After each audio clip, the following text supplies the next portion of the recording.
喷发了20年的卡特拉火山突然停止，赤身裸体的女人20年没洗过澡从山里走出，巡山救援队救下她后，发现她已经不记得这20年里到底发生了什么事，她只记得当年进山时的向导叫索尔，那正是救援队葛丽的父亲。可当父亲看到女人时，先是表现出一脸疑惑，然后又面露冷漠的转身迅速离开，很明显他们彼此认识。看出这一点的葛丽追出去询问真相，但父亲却坚决否认，说自己没当过向导，并且从未见过这个女人。说完这些，他继续掩埋着带有白毛的乌鸦。小镇的警长来到镇上唯一的旅馆询问，老板翻出他母亲留下的相册，结果真有和现在这个女人长得一模一样的人。那20年过去了，他是怎么做到没有衰老的呢？警方根据照片拍摄的时间，很快就查到了她的相关信息。女人叫贡希尔德，是瑞典来当地的游客。随后便联系了他的家人，接电话的人自称是贡希的儿子，他说自己的母亲正在楼下遛狗，可当他听到女人的声音后，立刻就不淡定。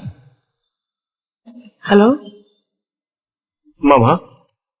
这时，中年的贡希从外面回来，儿子急忙递过电话，母亲对电话那头出现的自己表现出惊恐的神色。可面对儿子的询问，他却说是恶作剧，还叮嘱儿子以后千万不要接他们的电话。不过第二天，母亲就以出差为由前往了小镇。与此同时，医院在为女人检查时，发现她居然已经怀孕了，就连她自己都不敢相信这个现实。医生询问她孩子的父亲是谁，她却选择了沉默不语不回答。而自从女人的出现，小镇就陷入了诡异。晚上，索尔吃完晚饭准备散步，发现昨天刚埋的乌鸦竟复活了，身上也带有一根白毛。为证明自己不是幻觉，他挖开了土坑，里面确实有那只乌鸦。可发生在小镇上的诡异事件还不仅于此，葛丽一如既往的放飞气球，勘察着火山周围的气象变化。他突然意识到荒废的房子里有异响，